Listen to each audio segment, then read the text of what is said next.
This is your Monday Strip Sports Daily Delivery. I am Michael Rand. As is customary, I talked to Patrick Reusse. A lot to get to this weekend, so Patrick and I talked for a very, very long time, pretty much the whole show, so we're just going to dive into that right away, right now. Another Monday on Daily Delivery. Patrick Reusse joins the show. A lot to get to, Patrick, for middle late June. The storylines could not be more interesting right now. Want to talk about Byron Buxton's return since we talked so much about him last week. Want to talk about baseball's enforcement of the sticky substances starts today. NBA playoffs have been about as good as I can remember, about as good as you can remember too, I bet. And maybe we can even get to a little bit of within those playoffs, Kevin Durant playing all the minutes in the games, and Ben Simmons unfortunately playing some as well. Yes. Off the and bat, a little golf. We got to get a little Bryson. Yeah. Oh yeah. U.S. Open down in there. Bluto's meltdown. We got to get that in there too. Yeah. There's a lot of melting down on Sunday, wasn't there? Yes. So you want to start there? Let's get rolling. Yeah, we can start. Let's start the U.S. Open. What I didn't watch a ton of it until yesterday, and it was I caught up to it right around the back nine, which is about perfect. The leaderboard looked pretty good, and then all of a sudden these guys just started dropping like flies. What happened? They must be impossible greens to putt for some reason when they get them at the lightning speed that they want in the summer, because I don't think they'd had any rain out there. And they must have. I never heard anything about how fast they had them, but it must have been something, because nobody could make a putt except for Rahm made the two at the end. But those 4 or 5 footers, man, they were missing them left and right. And it isn't. I had this observation about with a couple hours to go in the day. I said, golf's the only sport where a lot of the fans root for the arena instead of the players. We like to see them go. We like to see them be challenged to almost a grotesque point, right? Where it's like misery.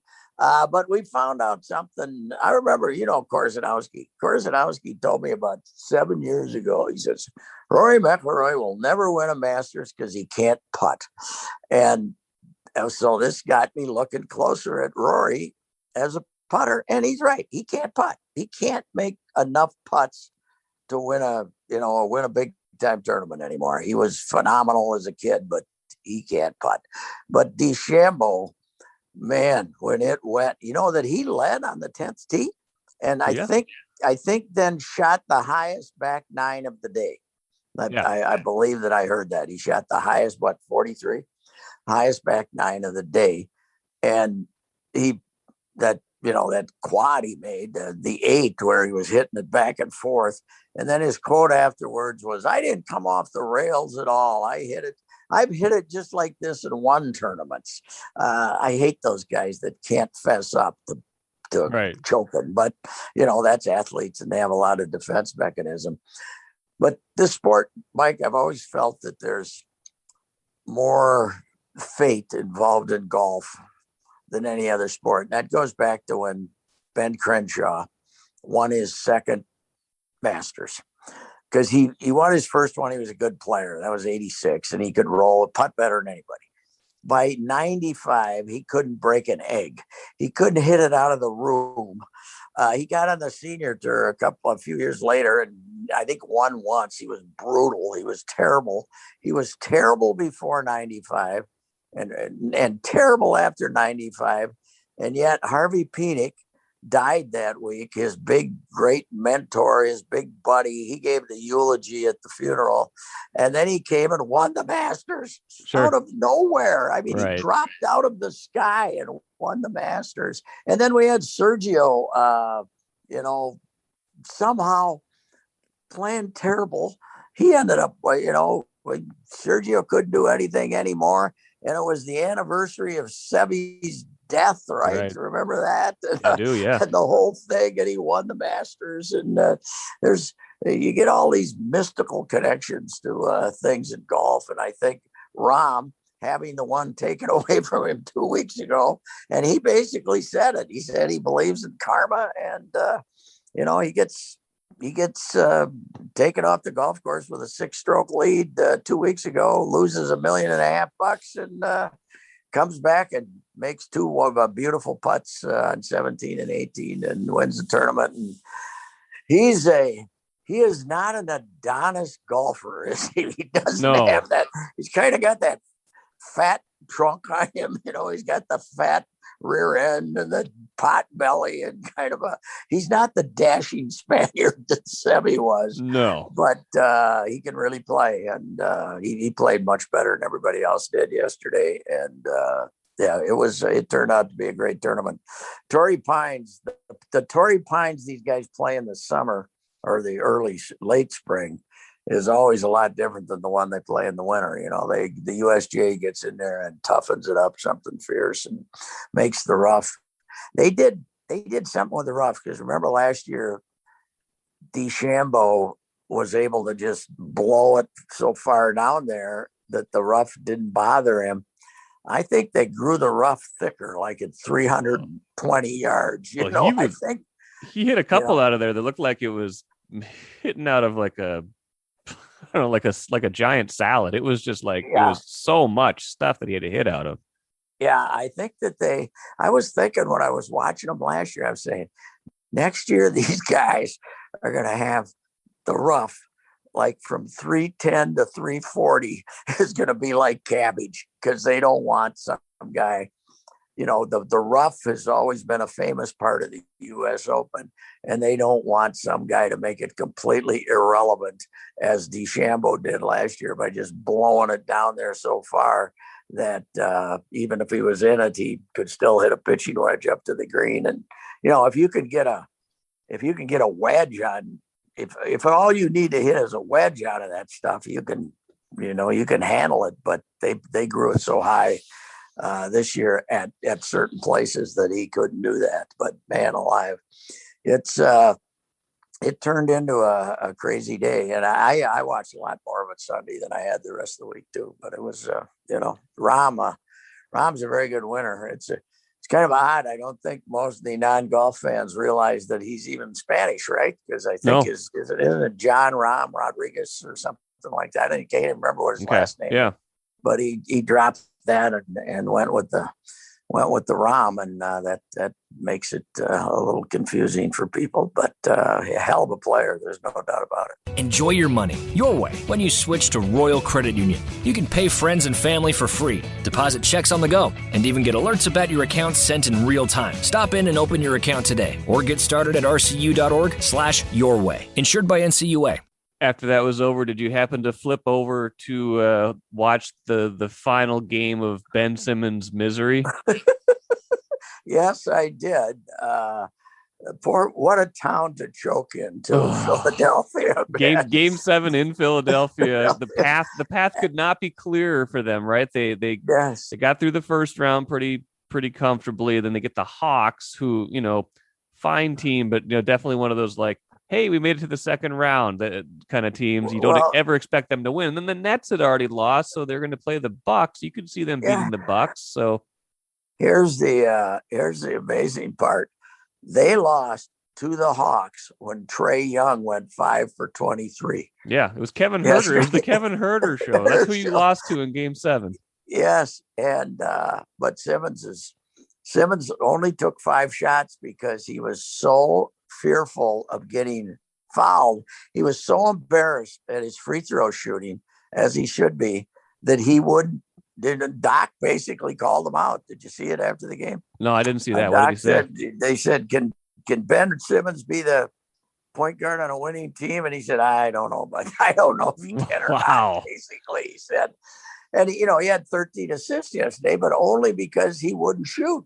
He was just passing, because I think in Game 6, when they had the big lead and blew it, right, 22 or 3 points, he was 4 for 18 on free throws, and they started their comeback was based on hacking him, and having him miss free throws. And so he was absolutely terrified to go up and embarrass himself at the line. so he wouldn't. He gave up the ball, and Mike, unless you're, Dennis Rodman, right, who gets all the rebounds. If you can't shoot, you can't play, and he cannot shoot. He's 20. I just saw this stat: 24 out of 71 on free throws in the playoffs. Oh, that's 24 so out of bad. 71. You can go to any grade school in town and get 24 out of 71 from the same place with the same ball. That's unbelievable. I mean, that's like 35%. I mean, that's like you can't do. And there's a play in the fourth quarter too. I think Philly was down 2, I think maybe down 2 or 3. He gets his guy in isolation, makes a nice spin move. He's going to the basket. He has a dunk if he just goes up and dunks it, but he dishes because he's so afraid again of getting fouled or something happened, missing the layup. I don't know what, but yeah, that's a confounding problem for them because he's a very good player in every other facet of the game, but in the playoffs in particular, like you can't get to the final 5 minutes of a game with a point guard who can't shoot or shoot from the line. It's not a winning combination. So I'm sure they'll be entertaining trades for him in the offseason. So I don't know how that works though. I don't think Philadelphia is all the blue collar, hard, nasty town that it always was.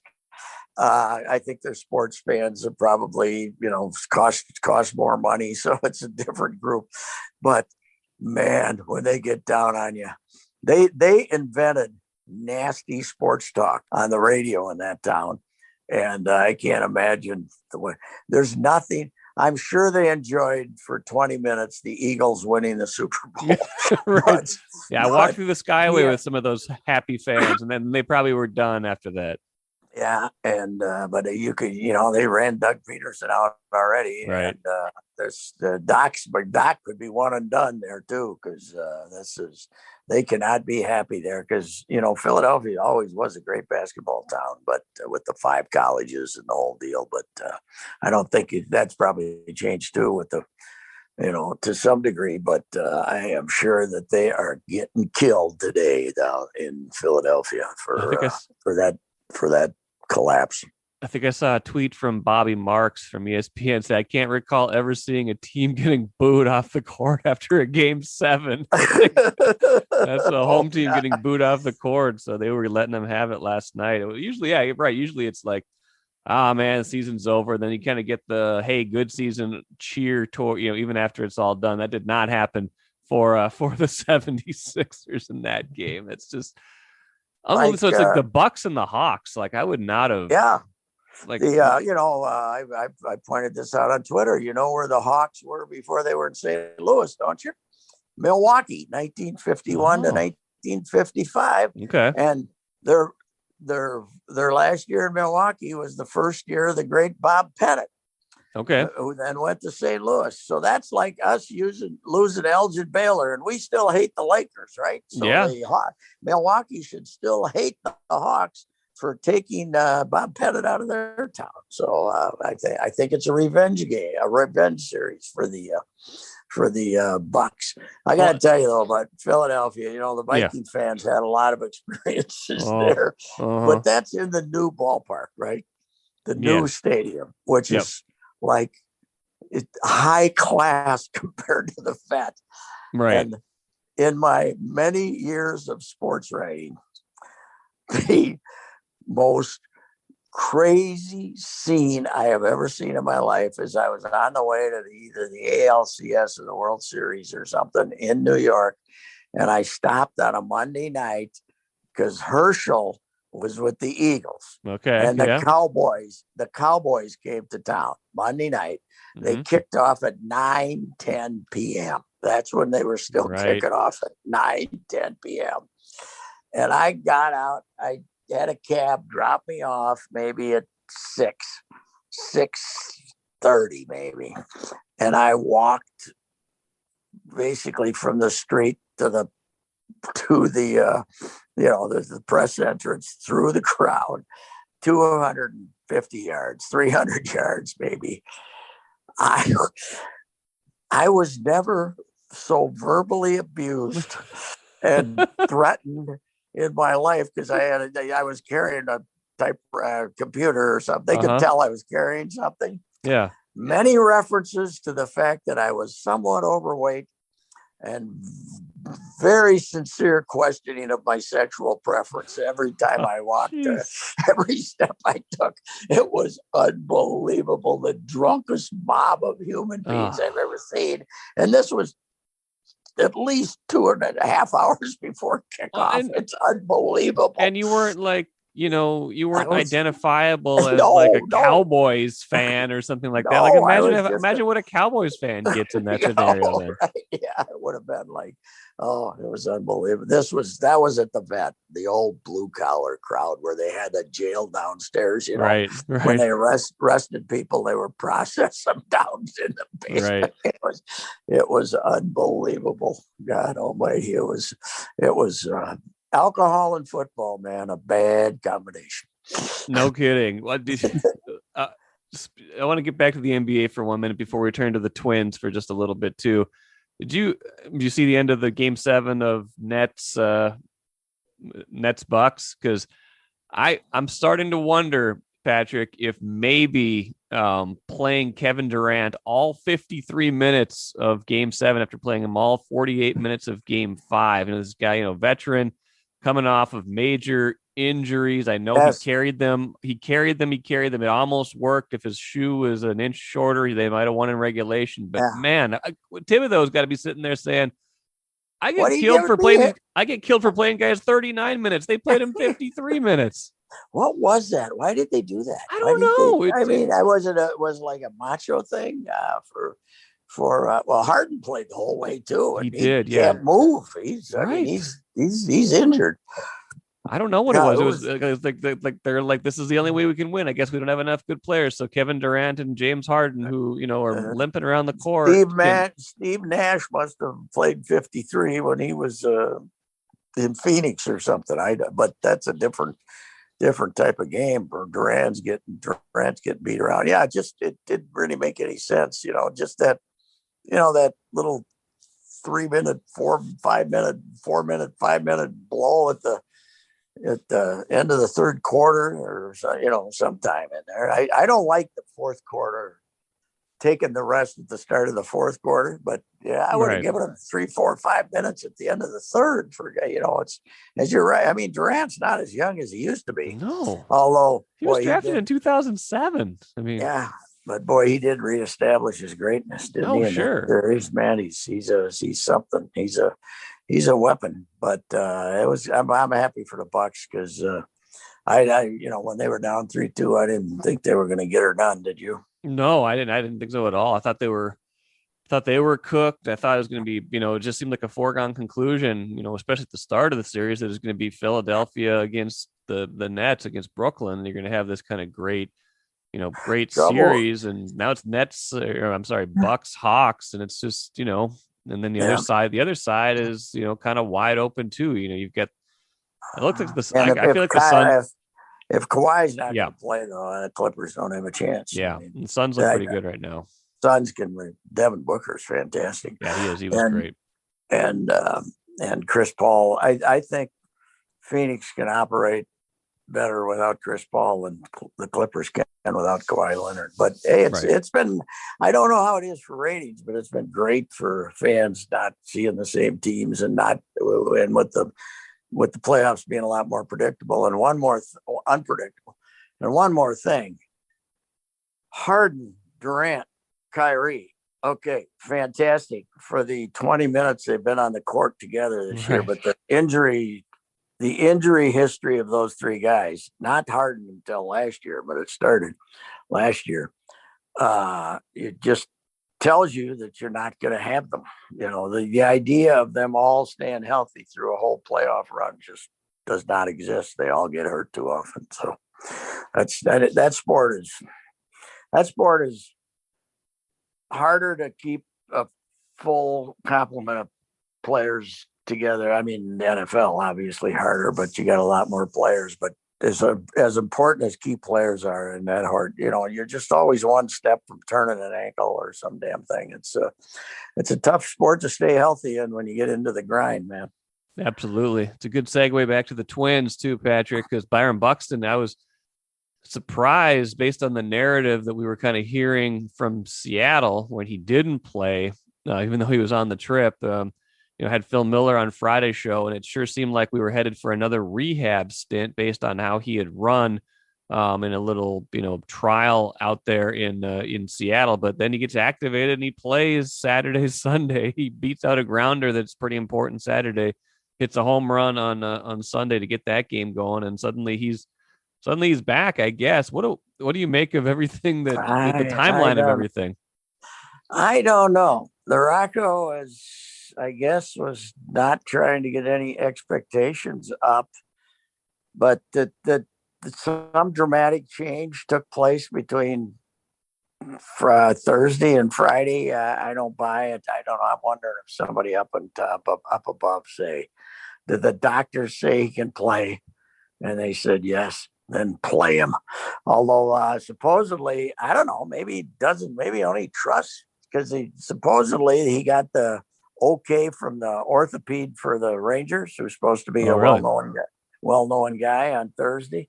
They MRI'd him again, and then he went to see the Rangers orthoped, and they must have given him the assurance he needed that there's nothing wrong here, or given Rocco the assurance he needed. I don't know. I don't know if I buy the narrative that he was, boy, he can't wait. He probably was willing to play, but whether he was breaking the door down to play, I don't have any idea. You never know what truth you're being told here in this situation. But apparently, his last Friday, he had the two impressive rehab games in St. Paul, and then on Sean Aronson, I saw him the other night. He said on Saturday he slowed down a couple of times, which makes me wonder why they put him on the plane. Yeah, So I don't know what's going on here, but he looked ready to play. As I said last week, and have kept saying, you're not going to be 100%. No, you've been in pro ball 10 years. You've got a long injury history. There's only one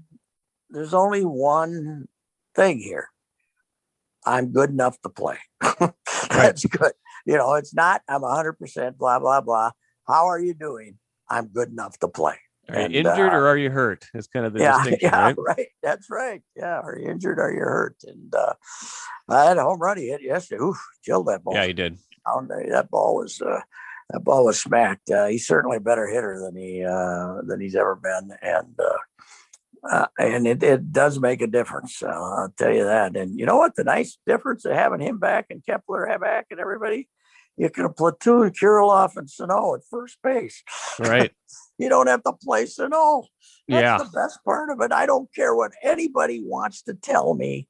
Okay, he hit 13 home runs. I saw one of the local blog outfits that is kissing up to him. Named him their player of the month for May or something. I don't know what it was. The guy is hitting 179. I don't care about that he hits a home run twice a week. He's hitting 179. You got to have a standard for having a guy on the field, and 179 is not it. Man alive. Yeah, no, that's true. I mean, he drives me nuts. People trying to defend this big lout. Yeah, he did win. He won a couple games for him, but his presence in the everyday lineup, he's like an automatic out almost. And he's a rally killer. He's a rally killer, exactly. Every situation that is meaningful, you generally don't want him up there, even if every once in a while he's going to run into one. What's amazing though is this weekend he didn't start against the two right-handers, right? He's hitting 135 against lefties. How is that possible? I don't know. I don't know how that's possible. I don't know. He should be killing lefties. He should be. Yeah, they throw him that little sinker and he swings over the top of it, hacks away. I don't know. It's nice to see him run into one, and his first base play has been okay, better than it was, but he is He's Chris Davis. Either one, take your pick. CHRIS or just C.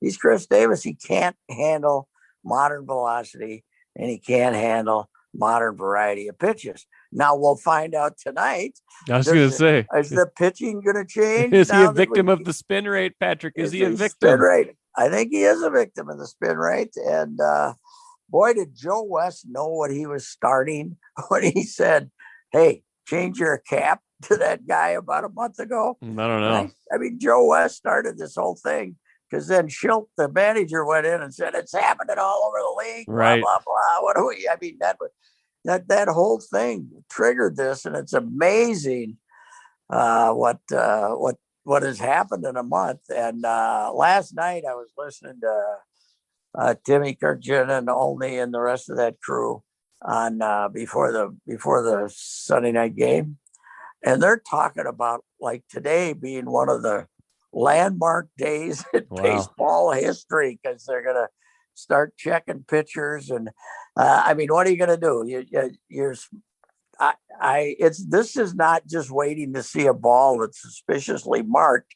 They're supposed to go out and greet the pitcher when he arrives at the mound from the bullpen, or what are they going to do? It's going to be that's just putting more pressure on the umpires. I know somebody told me that they had this anecdote from about 6 weeks ago.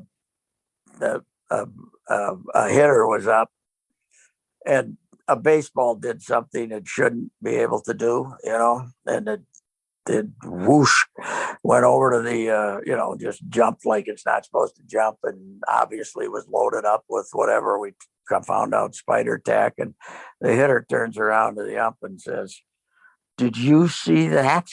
And the umpire says, "I'm here to call balls and strikes." Oh, geez. Well, now they're there to become chemists, right? And managers too. I heard Buster, I think it was a Buster Only tweet or story the other day where he said managers, have kind of had this gentleman's agreement for a long time that they're not going to ask the umps to check. And he said a few managers are now going, he's got, sourcing that says at least a few of them are going to break with that. And once a few of them do, you're going to have a lot of managers asking them to check, and it's going to become a free for all, right? And Mike, what have we been told for about the last 8 years in baseball? That the commissioner's office is trying to do things to speed up the game. I didn't think about the pace of play implications. They really think asking every pitcher who comes in, all 8 of them for each team, to show them their glove, show them their hat, it's going to look silly, isn't it? It is, but just don't cheat. That's it. That's what people were saying. They've been saying about this. What are you going to do? How about honesty? Right. How about honesty? How about not cheating? That's and everybody thinks that's unrealistic, but I think it's fine to certainly enforce it more. But I think that they should see something occur, don't you? The baseball. Yeah. Show me that baseball. Yeah, I think so too. There's a big gob of super glue on it. Okay, you're out. Yeah, like when they got Pineda a few years ago when he was having a hard time and they got that glob of pine tar that was too hard to ignore and they had to just go and get him and suspend him for 10 games. Yes. Yeah, man alive. There's what's interesting about it is I guess they don't want to fight the Players Association, so it's suspension without pay. Right. I mean, with pay. Oh, with pay. Okay, with pay. Yeah. So it's like they knew that they'd end up in a grievance. I suppose if they tried to take their money away from them. So which makes it kind of silly, doesn't it? But I think it's just going to be another. Everything I wrote about this actually a while back that. Last week or sometime. Every time they make one of these changes, the initial change, they just look like idiots. Whenever they do, like there's no blocking of the plate. Okay, guy's 20 feet from home plate. You got your foot in front of the bag. They're calling him safe for about a month. There, right. This is going to be a fiasco just because it's baseball. It's going to be a fiasco. And a lot of times the umpires are resentful that they've been giving these extra duties. Right. So they could make it into a farce if they want to too, because but what we have to realize is the umpires dislike baseball's management, the commissioner's office, just as much as the players do. They feud with them just as much as the players do. They have two very strong unions to fight with, and of course the umpires lost a lot of their clout. But the umpires are if the umpires can make this a fiasco, they will. Well, it'll be interesting to see how it all plays out. That starts today, the enhanced enforcement of all of this. And next week when we talk... Let's say one thing, though. What? Just as we've been saying all year, that Twins bullpen is shutting them down. That's right. Four wins in a row, baby. Can't stop them now. They've been good lately. They have been good lately. They played good in the field. I gotta say, I love the shortstop, man. He is goofy. He is goofy, but man, his hands are. I've never seen hands on a shortstop like that in my life. There's just no play too complicated for him. Yesterday made a great play late in the game on the other side of second base. He just I love when shortstops go over there. Everybody was just kind of looking around saying, what's happening here? And he goes, boom, boom, and the ball's away in like an eighth of a second. He's a hell of a shortstop, but you can see he's from another planet too. I mean, he's goofy, but man, is he good. So anyway.